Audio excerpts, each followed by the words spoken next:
എൻ്റെ ജീവിതത്തിൽ ഒരു സത്യം മനസ്സിലായി.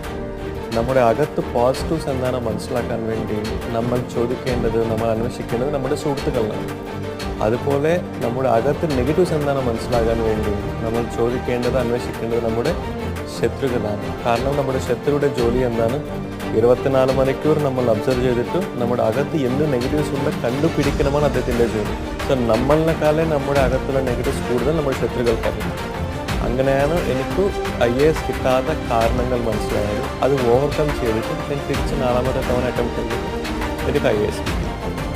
പിന്നെ എനിക്ക് തോന്നുന്നു ഈ ഹാൻഡ് റൈറ്റിംഗ് മെച്ചപ്പെടുത്താൻ ബാലലത ടീച്ചറിൻ്റെ അടുത്താണ്. അല്ലല്ല, ഹാൻഡ് റൈറ്റിംഗ് മെച്ചപ്പെടുത്താൻ വേറെ ടീച്ചറാണ്. ആ ടീച്ചറിനെ പിന്നെ കണ്ടിട്ടുണ്ടോ? ഹാൻഡ് റൈറ്റിംഗ് ടീച്ചറാണ്.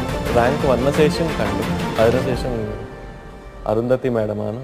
റാങ്ക് വന്ന ശേഷം കണ്ടു. ഓക്കെ. പിന്നെ ഈ ബാലലത ടീച്ചറിൻ്റെ റോൾ എന്തായിരുന്നു ലൈഫിൽ? Actually first thing is hand writing അല്ലേ.